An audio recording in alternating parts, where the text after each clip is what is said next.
This was the actual swab. How stupid can you be? Mostly a How protest. do you think you are? Qasem Soleimani was no ordinary general. The U.S. officially classified him as a terrorist, but in Iran, he was a national hero. He was a war hero. He's regarded as personally incredibly brave. The troops love him. I was trying to think of somebody, and I was thinking of de Gaulle. Smart, charismatic, ruthless, strategic, and bold. His power made Iranians proud.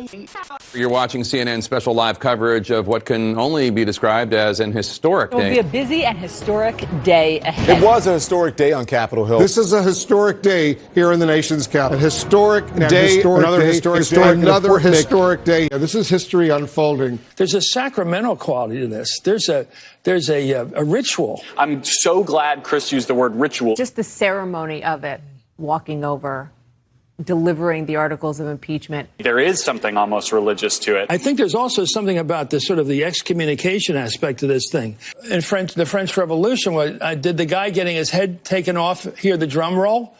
Why is there a drum roll? Somebody tweeted recently that actually with the money he spent, he could have given every American $1 million. I've got it. Let's put it up on the screen. Bloomberg spent $500 million on ads. U.S. population, 327 million. Don't tell us if you're ahead of us on the math. He could have given each American $1 million and have had lunch money left over. It's an incredible way of putting it. It's an incredible way of putting it. It's true. It's disturbing. How worried should Americans be about coronavirus? Coronavirus is not going to cause a major issue in the United States. How worried should the average American be given these flu numbers when it comes to coronavirus? Right. So the risk in this country is still deemed to be low. Okay, that is the risk. You know, the flu is already widespread in the U.S., and it really is much more deadly, is it not? How worried should Americans be? Should they panic? No, Americans do not need to panic. There's an important context we need to keep this in, and that is that the flu is more deadly. Yeah. So actually the virus has become more dangerous because it can infect more people. It's more easily able to take root into communities. So it's changing in a worse way. This is going to be catastrophe upon catastrophe. President Trump wrote on Twitter, "Don't be afraid of COVID. Don't let it dominate your life." What does that mean, don't be afraid of it? Everyone should be afraid of COVID. Oh, my goodness, Nicole. When I saw that Trump, I mean, I literally was overwhelmed. The White House and their calculation, this is about trying to instill a sense of normalcy. Then we all know that life can't really feel like it's back to normal. Americans can't feel that they have the virus under control. We have absolutely zero chance. And by zero chance, I mean zero, Z-E-R-O, zero chance of moving past this with Donald Trump in that job. And a far more serious scene. Watch these images. Really just an ugly, dangerous scene at the state capitol in Michigan. As we look at this extreme group. They're not protests. These quote-unquote protests. I don't even think that that's the right word because protests are supposed to be peaceful. I'm not embarrassed to say that I was afraid. It's not clear what they're demanding to infect other people, demanding to make other people sick. Who the hell do you think you are? I don't understand what is wrong with people. Stay at home. I want to be clear in how I characterize this. This is mostly a protest. It is not, generally speaking, unruly. What you're seeing behind me is one of multiple locations that have been burning in Kenosha, Wisconsin.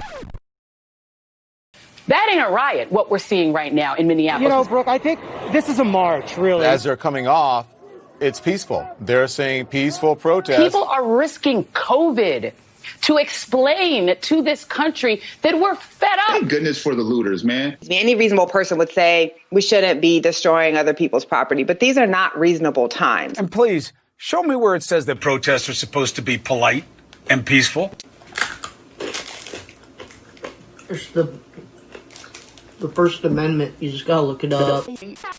NASCAR is investigating a horrible incident. A horrifying, racist, jarring, disturbing, heinous, perverted, ugly, Cowardly, disgusting reminder of who, again, this sport is for. A noose found in the garage stall of Bubba Wallace. Do you think it's surprising? No, it's not surprising at all. It's just not shocking to anybody. And NASCAR is often considered a sport that is tethered to white folk, tethered to the South. As much as NASCAR may try to distance itself from that, it's a living, breathing part of their sport. Yeah, it seems like he was just the kind of athlete, the kind of star that was perfectly cast on the Los Angeles Lakers. I think we were looking at potentially a trial run for a kind of a genuine attempt to through intimidation and potentially through force to try to steal this election. We have to be prepared for things that this nation has never faced before. And unfortunately, that could involve the use of, these forces. This is, I guess, the president's own version of martial law, since the real military has kind of pushed back from doing that. Is there anybody, having watched Donald Trump for the last 3.5 years, who doesn't think that Donald Trump would try to employ martial law if he thought it was the only way he could stay in power?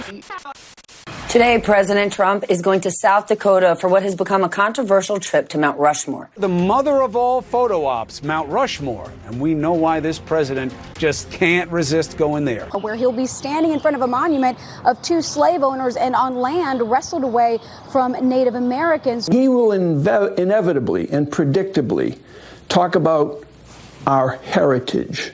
In other words, he will talk about he is the protector of white America. Questions have really been raised about Thomas Jefferson in particular, but also George Washington for their holdings of slaves. In some ways, Donald Trump is a reflection of the rock that has been at the heart of our this fragile experiment since its beginning. Jamie, I see you standing next to the guy you're going to beat right there, maybe. Lindsey Graham. Tim Scott. Jamie? Tim Scott.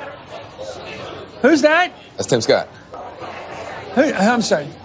Oh, it's the other senator, Tim Scott. What am I saying? Big mistake. Mistaken identity, sir. Sorry. All right, here it is. The official re-entry from the basement.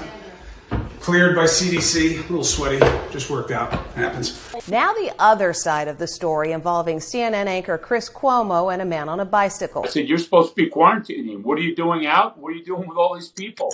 I don't want some jackass, loser, fat tire biker to be able to pull over and get in my face and in my space. This was the actual swab that was being used to fit up that double-barrel shotgun. I wish I had a magnifying glass. Where is it? I don't know, but whenever you tell me you're looking for something around me and you say you're using a magnifying glass, I get nervous. There's clear disdain that I have for this president, from his paid-off porn star to Russia lies to racism in Charlottesville, children in cages. You are pathetic. Every day, this president looks more ridiculous. Wake up! Talk about ditzy. Talk about a ditzy, stupid, botched response. It's idiotic. And you're terrible. You're wrong. How stupid can you be? If you're sensing a little intensity here, I'm a little amped up.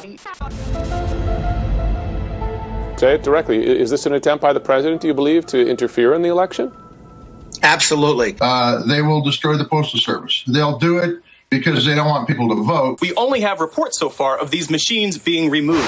How many mailboxes were removed? Where are the mail sorting machines? What did you replace them with? Are they being replaced? We're on to everything he's doing. All of this seems perfectly planned to disenfranchise people. He is, in effect, putting his knee on the neck of American democracy. This will be the shame of the Republican Party for generations. I was writing all these thank you notes when the show started, and I've got people now who just got them. I've been on for 4 weeks. The only way that we restore fairness is for Congress to pass an act expanding the court. There is nothing in the Constitution that says there has to be 9 Supreme Court justices. If Joe Biden wins, Democrats can stack the courts. Are you in favor of trying to expand the numbers of justices on the Supreme Court? Hack the Supreme Court. Potentially changing the number of justices on the court. Adding seats to the Supreme Court and getting rid of the filibuster. Do you support those two things? Everybody sticks We're with going to the have team. to blow up the entire system. Just that traffic incident. It seems to me that would be unlawful on a million different levels. This is how democracies die. I mean, there could be violations of voter intimidation. It could be aggravated assault if someone was waving a gun at the bus. There could be attempted false imprisonment. This is deadly serious. Imagine your family is on that bus. Your life could have been in danger. Your family's life could have been in danger. There are people who were on that bus whose lives were in jeopardy. Today, police in San Marcos, Texas, said the online footage made it appear that a white SUV was the at-fault vehicle, and the victim was, in fact, a pro-Trump truck. Really, your strength is in traveling around the country and connecting with people. You can't do any of that right now. Mr. Vice President, does that worry you? I don't know. It's like watching a yo-yo. I shouldn't have said it that way. It's like watching. It feels that way. I want to ask. President Trump says offensive things. He never apologizes for it. Is there a double standard here? When you hear these remarks, suckers, losers, what does it tell you about President Trump's soul? Why isn't Joe Biden angrier about all of this? Joe Biden, just a guy in his basement talking to a gal in hers. Do you think wearing a mask projects strength or weakness? Go ahead. No, I probably best I don't. Obviously, we're not going with the New York Post story right now on Hunter Biden. This is really one of the stupidest October surprises I've ever seen. It helps to really view this as storytelling, not so much as news coverage, but as political entertainment.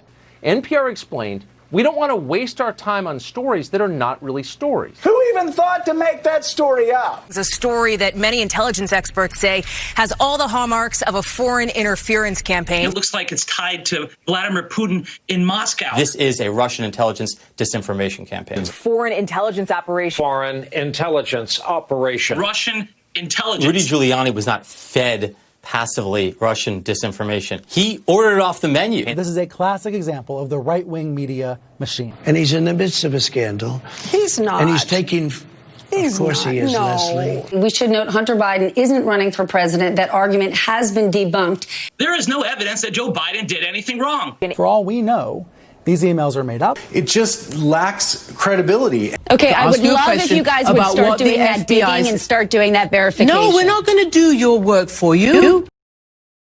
Character matters. It matters. Telling the truth matters. Being a good person matters.